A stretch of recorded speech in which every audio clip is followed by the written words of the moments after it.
Dodgers lost again. They got swept. Did we learn anything from this series? Maybe a couple things. Let's talk about it. Let's get locked on Dodgers.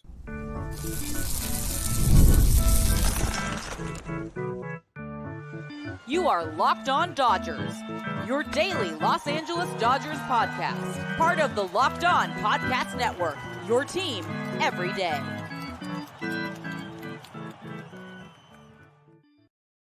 Yo, Dodger fans. Welcome to Locked On Dodgers. We are part of the Locked On Podcast Network, the number one local sports daily podcast network. Locked On, your team every day. This episode of Locked On Dodgers is brought to you by Booking.com. Booking.yeah. The right stay can make you a fan of any city, even your rivals. Check out Booking.com for your stay today. This is the daily podcast covering the Los Angeles Dodgers, bringing you the smart fans' perspective on our boys in blue. You can find us wherever you find podcasts and on YouTube. All you got to do is search for Locked On Dodgers. You can become an everydayer by listening or watching every day and subscribing to get notified when our episodes are ready or when we go live on YouTube. If this is your first time listening or watching, welcome. My name is Vince Samperio, usually joined by co-host Jeff Snyder, but just me today. I'm doing some travel for work this week and next week, and I didn't want to give Jeff another series loss or another game loss, so I'll handle it today. And Jeff and I are both lifelong Dodger fans that have covered the team in a few different ways over the last 10 years. One of those ways is this here podcast that we've been doing for over 5 years now, and we've had a podcast together about the Dodgers for a little bit longer than that. And we're not here to do anything more than teach you or help you or help ourselves talk about the Dodgers, learn about the Dodgers, and go through the Dodgers regular season and postseason and off season and everything else together. So we're here to all be together, and right now it is a tough time to be rooting for the Dodgers. They just got swept by the Phillies. They scored 5 runs in the 3 games, and they were really only close in one of them. They lost 5-1 here in this final game. Aaron Nola carved up the Dodgers, had 9 strikeouts, and I mean, when you look at what went wrong this series, there's a long list of things. Obviously, starting pitching wasn't the best, but other than Bobby Miller imploding in the first game of the series, Gavin Stone did okay. The Dodgers used an opener. Anthony Banda, he gave up a run on Thursday, but then Landon Knack did, he gave up one more run, but that was it till the end of the game. And starting pitching was rough. The bullpen didn't help out. The defense didn't help out. The offense didn't help out. I guess when you look at what went wrong this series, it was everything. And for the Dodgers, especially right now, they asked Dave Roberts a little bit about the margin for error for them right now, especially against a team like the Phillies, is greater. You need to play almost perfectly in order to have a chance against a team like the Phillies, and just in general right now with the way the Dodgers have injuries and everything else. Like you have injuries to a lot of starting pitchers. You have injuries to 2 of your best hitters. You have inconsistent play from the bottom of your order. You have in the moment inconsistent play from the top of your order, and all that kind of mashes into, okay, this is not going to go right. And that's exactly what happened. I mean, when you look at the series, and since Mookie Betts, or even before that, but since Mookie Betts went down, since Max Muncy went down, what have we been saying about the offense is that the offense is going to go when the top of the order goes, and occasionally the bottom of the order has kicked in or will kick in, and the Dodgers offense will be good that day. But you look at this series, Shohei Ohtani on base 4 times, 3 hits and 1 walk, but scored 0 runs. Will Smith had 2 hits in this series, scored 0 runs. He did sit in the middle game, but he got 1 at bat. And then you have Freddie Freeman, who had 1 walk and no hits this series, and obviously didn't score any runs. So when the first 3 in your lineup, for the most part, and Teoscar didn't add too much either, when the first 4 don't score runs, yeah, you're probably not going to win a lot of games. And they kept it close in the middle game. It was close-ish in this second game until the end. The Dodgers ended up giving up some runs there in the sixth and one more in the eighth. All that adds up to, yeah, you were going to have a tough time already going into the series. You didn't play well in this series, or maybe you played to what the team is right now, and you got swept. And it weren't, you know, a lot of people can get on maybe Jeff and I for being a little bit more optimistic, but realistically, this series doesn't matter in the long run. Like it doesn't mean like, oh, now that the Dodgers got swept by the Phillies, that if they played in October, um, they're gonna get swept. Like we've seen the Dodgers dominate teams in the regular season and lose in the postseason. And sometimes sometimes they have lost to teams that they didn't play well against in the regular season, but there's no consistent thing to look at and be like, oh yeah, well, now obviously, as we've been saying, this team as presently constructed, if this was the team that was going into a postseason series with the Phillies or with anyone else, yes, they're going to have a tough time. You don't have a number one starter right now. You don't have, you have a 1 through 4 in your lineup, and then you're kind of hoping the rest of the lineup can do something. And you don't have the strongest defense out there right now with, as much as people kind of hated Max Muncy and his defense, I think you can say that you would miss that defense right now because the Dodgers haven't had solid defense at third base for the most part. Kevin Biggio's made a couple mistakes. Kike's made a couple mistakes.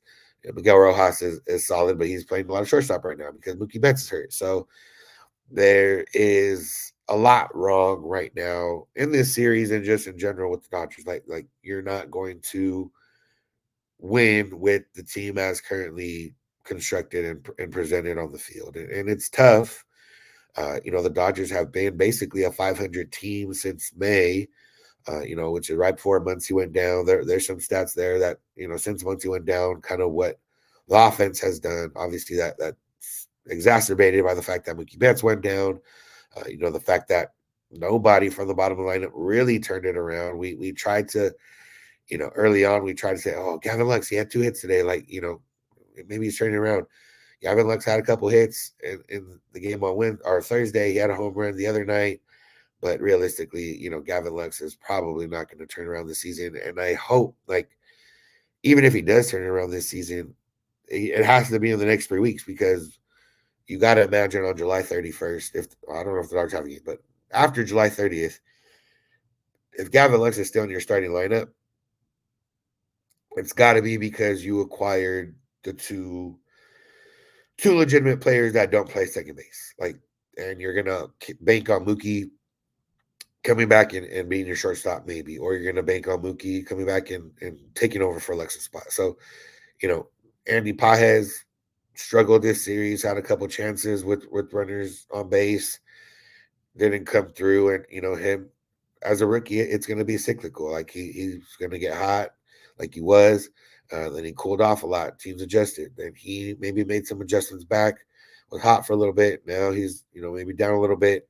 Maybe those adjustments have been made back. And you look at James Outman, who went down to the minors, come up, not really doing much else. You look at Kike and Chris Taylor's having better at bats as of late, and probably can sneak into the top 5, 6 of Dodgers hitters at the moment, but realistically, he's not consistent enough for you to count on yet. If he continues this string and add some more actual hits and everything into this, maybe he can find his way into that top 5, top 6 and have the consistency play out. But again, it all has to happen before July 30th. I think after July 30th, there's going to be some changes. There's going to be some guys brought in. There's going to be some maybe difficult decisions made. Maybe let some guys down in the minors end up, whoever doesn't get traded come up, or maybe Miguel Vargas gets more of the time if he's not traded. Like something has to change, and if it doesn't change, then yes, I'm all on board with okay. This team probably won't be able to do much in October, and that's tough. But also baseball's so weird. Like, how many teams have we looked at over the years that have won series that had no starting pitchers, or one starting pitcher, or no bullpen, or only three guys on offense? Like, it's happened before. Um, but it's hard for us to see it as Dodge fans because we're used to maybe being on the other side a little bit of having the better team and losing. And uh, yeah, it's tough right now. I'm not gonna sugarcoat anything, but I do think that for me, if the Dodgers can tread water the rest of this way until trades are made, then I'll judge them after that. If it's July 31st and the Dodgers are still going to trot out a same lineup or a same rotation or a same bullpen, or a combination of all those, then yeah, we're I'm going to have something to say about they didn't provide this team the chance to go deep into October, and that's just the reality of the situation. So, did we learn anything from this series? Was there anything to take away? Anything positive? We'll try to find some positives, but realistically, I don't know if there's too many right now. But we'll get into it. So make sure to keep it locked on Dodgers. Today's episode of Locked On Dodgers is brought to you by Booking.com. Booking. Summer is here. The baseball season is trudging along, and you got a couple months left until the real games start going. And with Booking.com, you can find your perfect stay, even in a rival city or just another city that's not Los Angeles, because Booking.com can help you find whatever hotel you're looking for in whatever city you're going to, maybe to watch the Dodgers. From hotels that look over stadiums to family-friendly resorts, Booking.com has so many choices across the U.S. for your summer travel this MLB season. Or even if you're booking a last-minute trip to Texas for the MLB All-Star game, Booking.com can help you out because they can get you the hotel you need in the city you need. So make sure to go to Booking.com to check it all out. The right stay can make you a fan of any U.S. city, even your rivals. Book today on Booking.com on the site or in the Booking.com app. Today's episode is also brought to you by eBay Motors. Passion, drive, and patience. The formula for winning championships is also what keeps your ride or die alive. eBay Motors has everything you need to maintain your vehicle and level it up to peak performance. Superchargers, roof racks, exhaust kits, LED headlights, and more. Whether you're into speed, power, or style, eBay Motors has you covered. With over 122 million parts for your number one ride or die, you'll always find exactly what you're looking for. And with eBay Guaranteed Fit, your part is guaranteed to fit your ride every time or your money back. Because with eBay Motors, you're burning rubber, not cash. With all the parts you need and the prices you want, it's easy to make your car the MVP and bring home the huge wins. Keep your ride or die alive at ebaymotors.com. Eligible items only. Exclusions apply. eBay Guaranteed Fit only available to U.S. customers. I want to thank you for making Locked On Dodgers your first listen of the day. Make sure to be coming every day, or by listening or watching every day.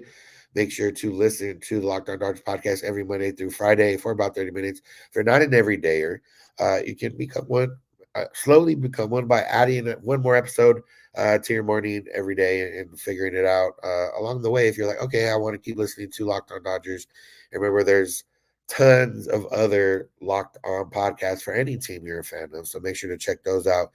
Remember, if you're on YouTube, you can check out Locked On Sports Today or Locked On Sports Los Angeles. There's two 24/7 streaming channels from the Locked On Podcast Network that bring you the biggest news and stories from the sports world and the LA sports world. Pete Fox hosts the Locked On Dodgers Postcast, which is available on the Locked On Sports Los Angeles YouTube channel, live after most Dodger games and on our audio feed. All right, so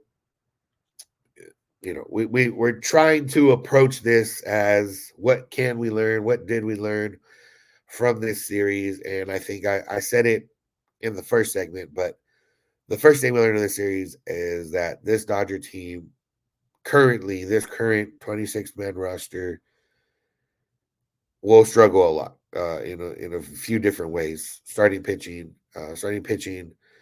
the bullpen can be bad if the starting pitching doesn't help out, and the offense can just be bad in general. Like, if you're not getting stuff from your top four, this offense is going to fight a lot to score some runs. And that's exactly, I talked about in the first segment. That's what happened this series.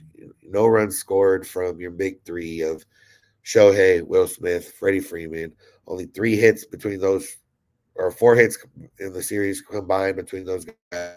Like you're not going to win a lot of games, and kind of what I've said since Mookie Betts went down, and since the Dodgers have kind of been scuffling a little bit. I said the Dodgers are going to have to rely on the pitching, and they're going to have to win a lot of 3-1 games, a lot of 4-3 games, a lot of 5-2 games, and you look at this series, and throughout the first game that was a blowout, but you had a close 1-run game in the second game, and then you had a 1-run game up until the 6th inning here. But by this point of the series, with Bobby Miller barely going a few innings, with Gavin Stone not going as deep as he had been in the past, your bullpen a little bit more taxed, your bullpen a little bit more exposed, and that combined with tough defense, it was rough sledding for the Dodgers, and not the way you want to go about trying to win the series. But I think there's that it's hard to think of a positive of what we learned. I think one positive is that with Gavin Stone and Landon Knack, even though Banda started the game, the Dodgers had a couple rookies out there that kept them in the game. Regardless of, they weren't perfect, but most of the time starting pitchers aren't going to be perfect. They're going to allow runs, and it's just a matter of how many runs you allow. So I do think that we learned that Gavin Stone could be a guy, and at this point would be a guy to start for the Dodgers in the postseason. I think we learned that Landon Knack has the stuff to compete, and maybe should stick around in the rotation as long as they need him. If he ends up, I guess he could be traded. I don't think that would happen. He could end up staying in the rotation until maybe the Dodgers trade for 2 starting pitchers at the deadline, and maybe that pushes them out. But I think that's one positive that happened. If you want to get into like nitty gritty, there was some positives at the bottom of the lineup.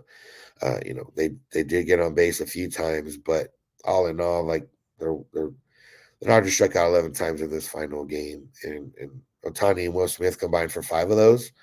Outman picked up another 2. The Dodgers did get some runners on base a few times. Bases loaded a few times, didn't score any runs. They had runners on base a few times, didn't score any runs. Like, I think what we learned is that the Dodgers are right there. They're on the cusp of being a good team, and with health and or reinforcements, I think they'll get right back there to being a good team, possibly a great team. Like ideal world, Tyler Glasnow just takes these 15 days, relaxes, comes back, and is the Tyler Glasnow we've seen from the first half. Ideal world, Yoshinobu Yamamoto starts throwing, is healthy, and comes back and throws like he was before he got hurt. Ideal world, Gavin Stone keeps this up. Ideal world, the Dodgers pick up at least one more starter. Ideal world, Bobby Miller figures it out in the minor leagues and can be some type of weapon for the Dodgers. I am of the mind right now that if Bobby Miller is going to help this team in 2024, specifically in getting to a World Series, it's going to be as a bullpen piece. It's not going to be as a starter, and I don't think that's bad. I do think that he can be a starter down in the minors for now, figure the things out. But if the Dodgers do what they need to do, avoid any other injuries in the starting rotation, I do think Bobby Miller's best chance of helping this team this year comes out of the bullpen. So we'll see.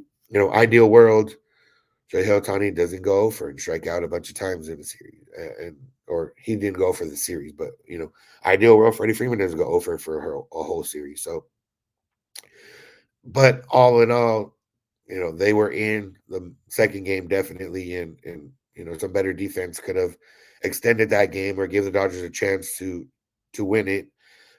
They were in this game here in the last game of the series up until they weren't, and realistically, that's just like I said, a nature of what happened the first 2 games. Bullpens bled out. Landon Knack's still working through. Like, he can get through a lineup one time for sure, maybe even 2 times. But if you start getting into 2 times, maybe 3 times in the lineup, he still has found his struggles there, and that's realistic with a rookie pitcher, a guy that was called up earlier this year that you're going to have struggles sometimes. So, and I think what we learned is that collectively the Dodgers need to step up, and everyone needs to, pull their own weight. And I think one telling thing about Dave Roberts' post game press conference is, he kind of mentioned when guys come back, guys are going to know that, hey, I had my chance, or I don't remember the exact wording, but basically it was just like, when we get healthy, or whatever the case is, we get new players, there's going to be guys that can't say much because they had their chance. And I think honestly it's about Gavin Lux, it's about James Outman, it's about Chris Taylor, it's about Kike Hernandez, it's about all those guys who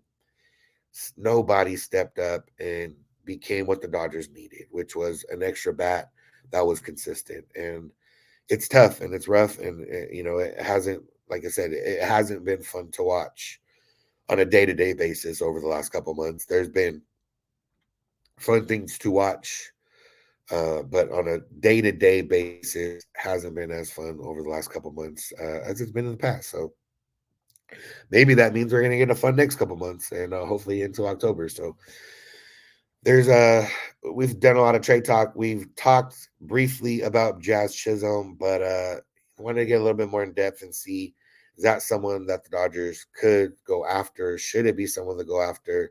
Would there be any concerns with what happened uh, in the back and forth talk between Miguel Vargas and Jazz Chisholm? So we'll get into that. So make sure to keep it locked on Dodgers.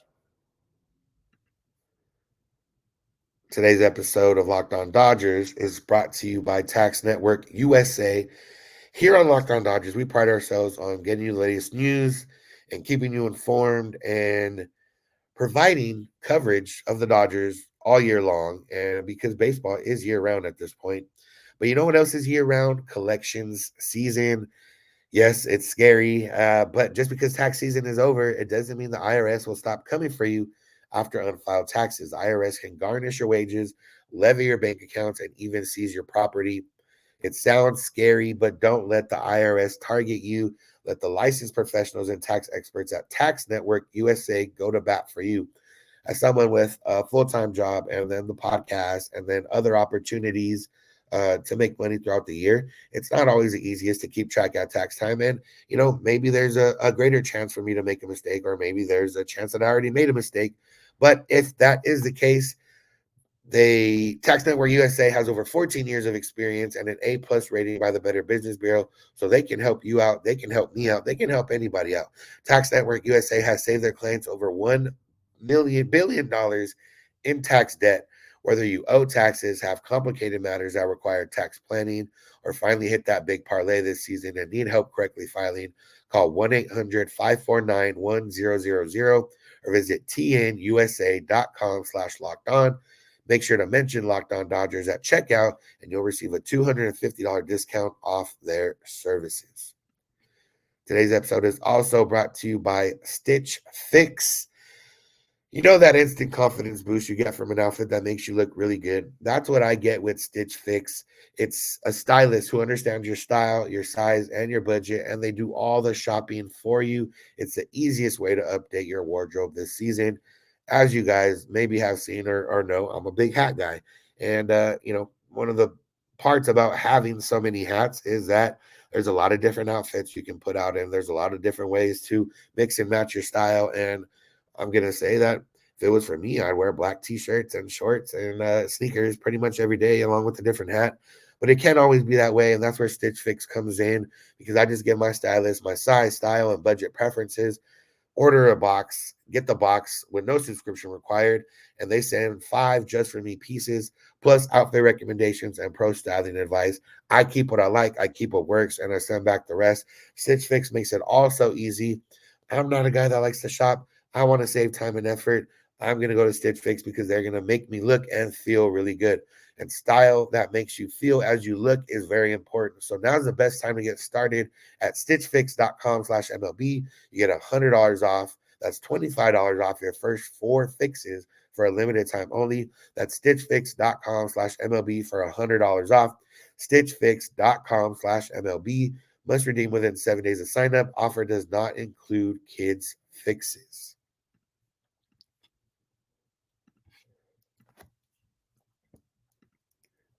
want to thank you. If you are an everydayer, if you're not an everydayer, you can become one by listening or watching every day. You can become one by subscribing and get notified when episodes are ready. And you can become one by letting your friends, family, and other Dodger fans in your life know that there is a podcast here for them every Monday through Friday. Remember, you can go beyond the podcast, become a Locked On Dodgers insider at joinsubtext.com/Locked On Dodgers. It's a text-based service. You pay a few bucks a month, and we'll keep you updated with the Dodgers. Any breaking news, any rumors, any things of that nature, anything that's relating to the Dodgers that we think you should know, we're there for you to provide it. And if you believe that you have good questions, you can join Locked On Dodgers Insider and provide those questions and get priority for our mailbag episodes. All right, so let's talk about the last thing I want to talk about, which is Jazz Chisholm. There's been a lot of talk about him being traded. I think Ken Rosenthal's gone as far as saying he will be traded.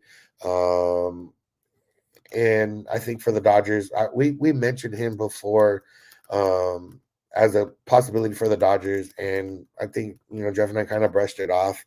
Um, and I think that's still maybe the greater case for it. I think the Dodgers could go after better guys, but I do think also that it if you're all about improving the team specifically, by definition, Jazz would improve the team. He is not by any means a great player, but he has a 743 OPS this season. He has a 107 WRC plus. He, has been better than league average overall. And the Dodgers do have got, Otani, Betts, Freeman, Smith, Teoscar are all better OPS wise. Miguel Rojas is also better OPS wise. Miguel Vargas also better OPS wise, and a little bit smaller sample. And Teoscar Hernandez. But if you added Jazz Chisholm to the lineup, he would slot in as the ninth best hitter in terms of OPS, which by definition makes your team better.